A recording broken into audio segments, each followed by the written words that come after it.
Assalamualaikum warahmatullahi wabarakatuh. Kembali hari ini kita belajar bahasa Arab. Kali ini kita akan mempelajari mengenai jumlah ismiyah dengan khobar majemuk. Jumlah ismiyah terdiri dari mubtada dan khobar. Namun dalam penggunaannya, khobar tidak selalu dalam keadaan tunggal. Yaitu maksudnya tunggal adalah satu kata, di mana khobar ini terbagi menjadi dua. Yang pertama adalah khobar mufrad atau tunggal. Tunggal di sini maksudnya bukan khobar yang artinya jumlahnya satu, tetapi khobar yang terdiri dari satu kata. Jadi dinamakan khobar mufrad karena khobarnya hanya satu kata. Kita perhatikan contoh berikut ini. Kita baca kalimat yang pertama, Zaidun mudarrisun. Nah, di sini kata Zaidun kedudukannya sebagai mubtada dan kata mudarrisun di sini sebagai khobar.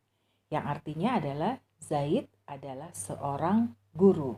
Nah, di sini khobarnya kata mudarrisun ini terdiri dari satu kata. Selanjutnya kita perhatikan contoh berikutnya. Ulaika muhandisuna. Nah, di sini artinya itu adalah para insinyur.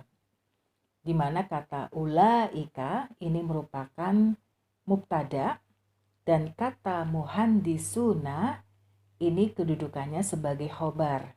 Walaupun artinya jamak, tetapi kata muhandisuna ini terdiri dari satu kata. Maka kedua contoh kalimat ini disebut mubtada yang memiliki khobarnya tunggal atau mufrad. Selanjutnya yang kedua adalah khobar goiru mufrad atau majemuk. Nah, di sini mubtada yang memiliki khobar goiru mufrad artinya khobarnya lebih dari satu. Maksudnya adalah khobarnya tidak hanya satu kata, tapi lebih dari satu kata. Kita lihat penjelasannya. Dinamakan khobar majemuk karena khobarnya bukan hanya satu kata, melainkan terdiri dari dua kata atau lebih, yang merupakan frase atau bahkan kalimat sempurna. Jadi khobarnya itu bisa berupa susunan atau bisa juga berupa kalimat yang sempurna. Nah, untuk khobar goiru mufrad ini terbagi menjadi 4. Kita perhatikan yang pertama, di mana khobarnya berbentuk jar majrur. Kita perhatikan untuk kalimat yang pertama, Zaidun fil baiti, yang artinya Zaid di rumah atau Zaid di dalam rumah. Nah, di sini kita bedah dulu setiap kata dari kalimat ini. Kata Zaidun ini kedudukannya sebagai mubtada. Fi di sini merupakan huruf jar dan al-baiti ini merupakan isim majrur. Maka jar dengan isim majrurnya atau fil baiti pada kalimat ini kedudukannya sebagai khobar. Sebelumnya kita telah mempelajari jar majrur ini sebagai keterangan. Lalu apa yang membedakan ketika jar majrur ini kedudukannya sebagai khobar dan kedudukannya sebagai keterangan? Untuk membedakannya, kita perhatikan kalimat berikutnya. Kita baca kalimatnya. Zaidun tobibun fil mustawsofi. Nah, di sini artinya Zaid adalah dokter di klinik. Kita bedah dulu setiap kata dari kalimat ini. Zaidun di sini kedudukannya sebagai mubtada dan kata tobibun ini merupakan khobar. Lalu fi di sini merupakan huruf jar dan kata al-mustawsofi ini merupakan isim majrur. Nah, kita perhatikan ketika jar majrur ini berupa keterangan seperti contoh yang baru saja kita bacakan. ini dia masuk pada kalimat yang sudah sempurna. Artinya dia masuk pada jumlah ismiyah yang sudah ada mubtada dan khobarnya. Sedangkan pada kalimat yang pertama dia masuk kepada kalimat yang belum ada khobarnya. Maka jar majrur pada contoh yang pertama di sana kedudukannya sebagai khobar, dan pada contoh kalimat yang kedua yaitu Zaidun Tobibun fil mustausofi. Ini merupakan sebagai keterangan. Jar majrurnya sebagai keterangan. Semoga dengan dua contoh ini bisa dipahami. Selanjutnya kita perhatikan untuk khobar ghairu mufrad yang kedua adalah berbentuk zorof. Kita perhatikan contoh kalimat yang pertama. Kita baca kalimatnya. Zaidun amamal baiti, yang artinya Zaid di depan rumah. Nah, di sini khobarnya berbentuk zorof. Untuk lebih jelasnya, kita bedah setiap kata dari kalimat ini. Kata Zaidun ini merupakan mubtada, dan amama ini merupakan zorof, dan al-baiti ini merupakan mudhof ilaih. Maka di sini amamal baiti kedudukannya ini sebagai khobar untuk kata Zaidun. Lalu apa bedanya ketika zorof itu masuk kepada kalimat itu berupa keterangan, baik keterangan waktu maupun keterangan tempat. Nah, di sini kita perhatikan kalimat berikutnya, kita baca dulu kalimatnya. Zaidun jalisun amamal baiti. Zaid duduk di depan rumah. Kita bedah setiap kata dari kalimat ini. Kata Zaidun ini kedudukannya sebagai mubtada, dan kata jalisun ini kedudukannya sebagai khobar, dan kata amama ini merupakan zorof, dan al-baiti ini merupakan mudhof ilaih. Nah, di sini kalau kita perhatikan, zorof pada kalimat ini masuk kepada kalimat yang sudah sempurna, kepada jumlah ismiyah yang sudah ada mubtada dan khobarnya. Maka di sini zorof ini sebagai keterangan tempat. Di sini amama ini keterangan tempat. Selanjutnya untuk kalimat yang pertama, zorof masuk kepada kalimat yang belum ada khobarnya, maka zorof di sini kedudukannya sebagai khobar. Sama seperti penjelasan dengan jar majrur yang sebelumnya kita bahas. Semoga penjelasan ini bisa dipahami dan kita bisa membedakan ketika zorof itu sebagai khobar dan sebagai keterangan tempat atau waktu. Selanjutnya adalah khobar ghairu mufrad yang ketiga. Ini khobarnya berbentuk mubtada khobar, yaitu jumlah ismiyah. Kita perhatikan untuk contoh kalimat berikut ini. Zaidun ummuhu mudarrisatun, yang artinya Zaid itu ibunya seorang guru. Kita akan bedah setiap kata dari kalimat ini. Kata Zaidun ini merupakan mubtada yang pertama, dan kata ummu ini merupakan mubtada yang kedua. Lalu domir hu ini merupakan mudhof ilaih untuk kata ummu, di mana domir hu ini kembali kepada kata Zaidun, yaitu mubtada yang pertama. Karena nanti jumlah ismiyah ini akan menjelaskan mubtada yang pertama, maka harus ada domir yang mengikat atau yang kembali kepada mubtada yang pertama. Nah, di sini kata mudarrisatun ini merupakan khobar dari mubtada yang kedua, yaitu kata ummuhu.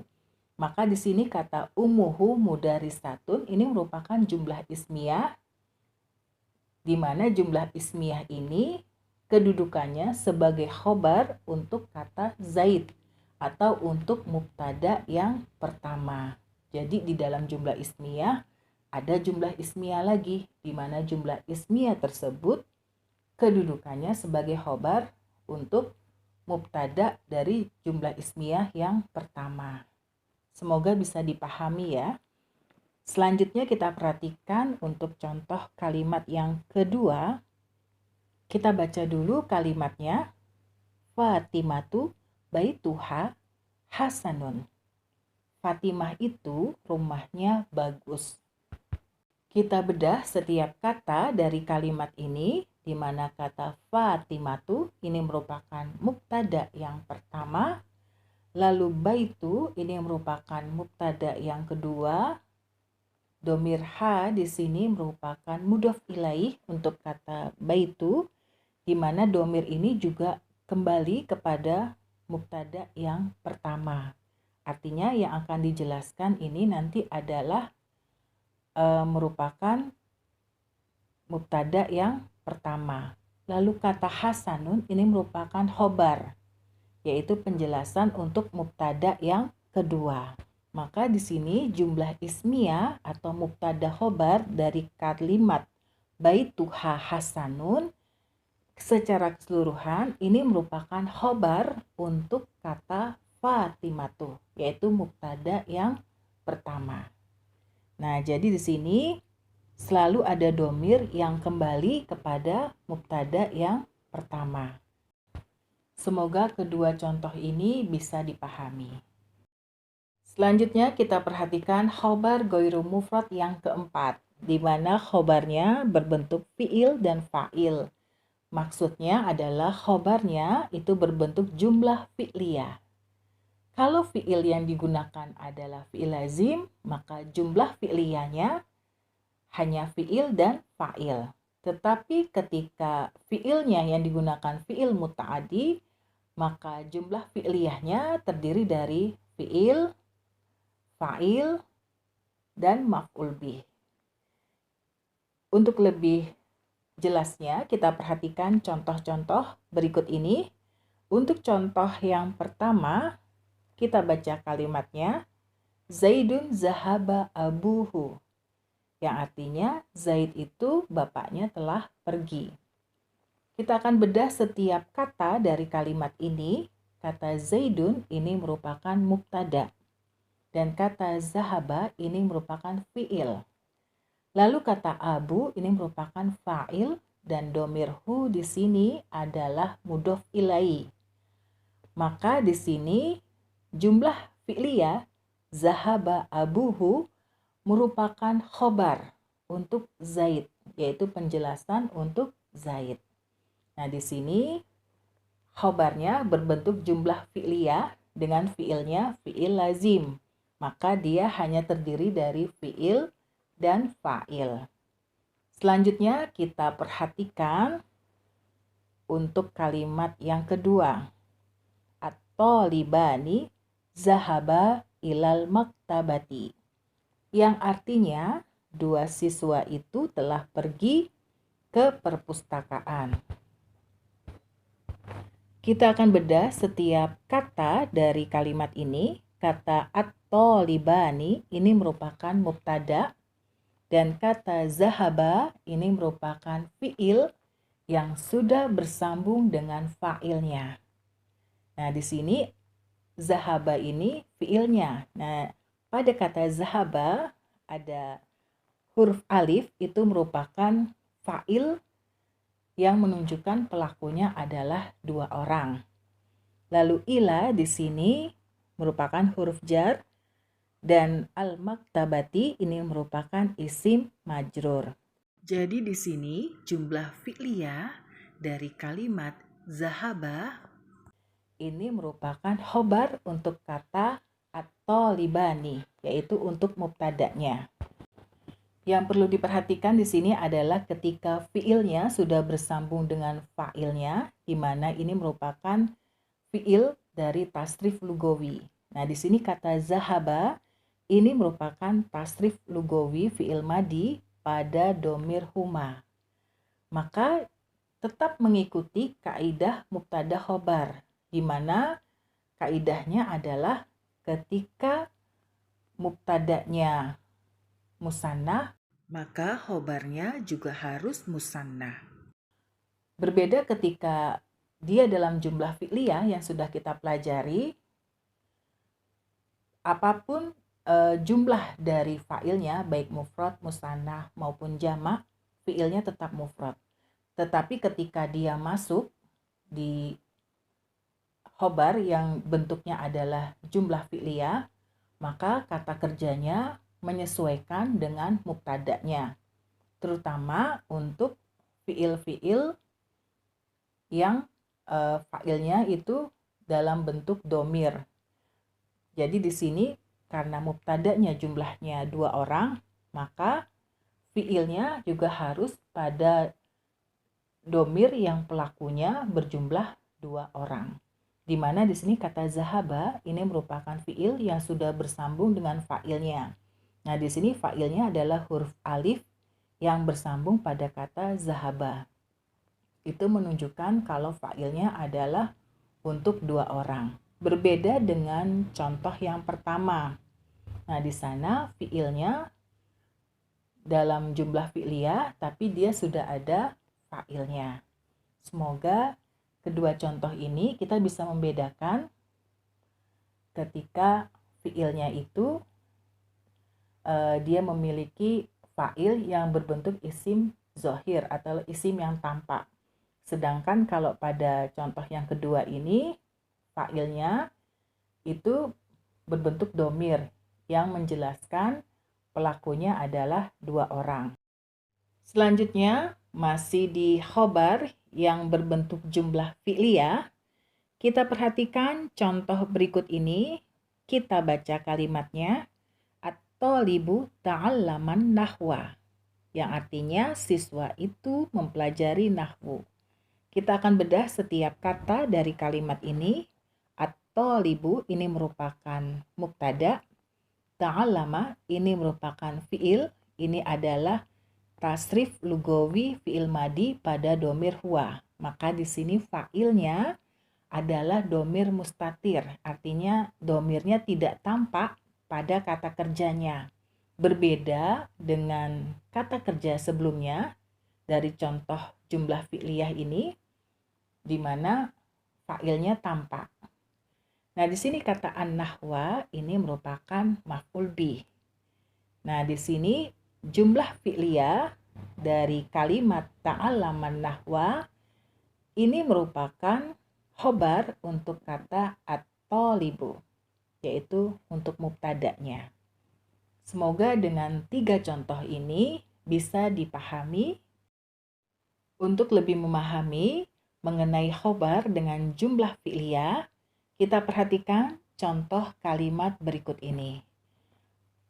Pada contoh berikut ini ada 2 kolom. Kolom yang sebelah kanan merupakan jumlah fi'liyah dan kolom sebelah kiri adalah jumlah ismiyah. Kita perhatikan jumlah fi'liyah untuk kalimat yang pertama, zahabat tobibu, yang artinya dokter itu telah pergi. Nah, di sini kata kerjanya adalah fi'il lazim, maka hanya terdiri dari fi'il dan fa'il. Kita perhatikan di sini untuk kata zahabat tobibu, ketika kita ingin mengubah kalimat ini atau kalimat jumlah fi'liyah ini menjadi jumlah ismiyah, maka pada jumlah ismiyah itu mubtada harus dari kelompok isim. Maka di sini fa'ilnya itu dipindahkan ke depan. Yang pada jumlah ismiyah kedudukannya sebagai mubtada. Maka kalimat ini menjadi at-tabibu zahaba, yang artinya sama, dokter itu telah pergi. Hanya bedanya pada jumlah ismiyah ini menekankan penjelasannya pada mubtada'nya. Sedangkan pada jumlah fi'liyah itu penjelasannya menekankan pada fi'ilnya. Walaupun secara terjemahan sama, dokter itu telah pergi. Nah, di sini dalam membentuk kalimat jumlah ismiyah dari kalimat jumlah fi'liyah tetap harus memperhatikan kaidah jumlah ismiyah, di mana kaidahnya kalau mubtada'nya mufrad maka khobarnya juga harus mufrad. Nah, di sini khobarnya berbentuk jumlah fi'liyah. Ini kata zahaba ini merupakan tasrif lugawi pada domir huwa. Nah, di sini pada kalimat ini, maka ketika mubtada'nya mufrad, maka harus menggunakan fi'il yang mufrad juga. Nah, di sini yang digunakan adalah fi'il dari tasrif lugawi fi'il madi pada domir huwa. Untuk lebih jelasnya, kita perhatikan kalimat yang berikutnya atau contoh yang berikutnya. Kita perhatikan jumlah fi'liyahnya dulu. Kita baca kalimatnya, jahabat tobibani. Nah, di sini artinya 2 orang dokter telah pergi. Kita akan ubah kalimat jumlah fi'liyah ini menjadi jumlah ismiyah. Maka kalimatnya menjadi at-tobibani zahaba. Kedua dokter itu atau 2 dokter itu telah pergi. Nah, di sini ada perbedaan yang kelihatan ya. Pada jumlah fi'liyah, apapun fa'ilnya, itu fi'ilnya tetap mufrad.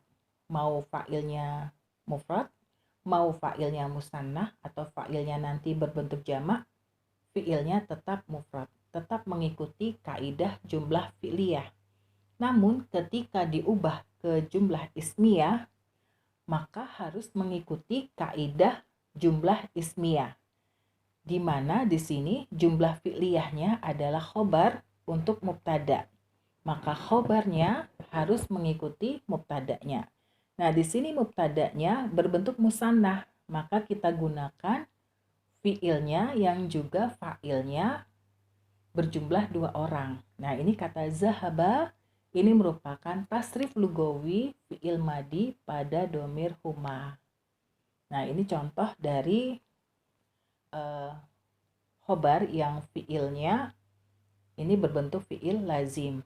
Dan kalau nanti fi'ilnya mubta'adi, seperti sudah dari contoh yang sudah kita baca sebelumnya.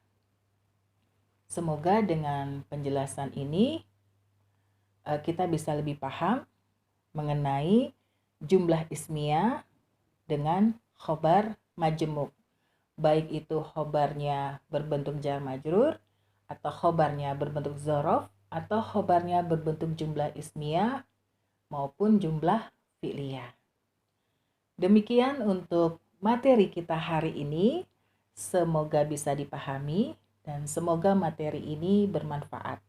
Assalamualaikum warahmatullahi wabarakatuh.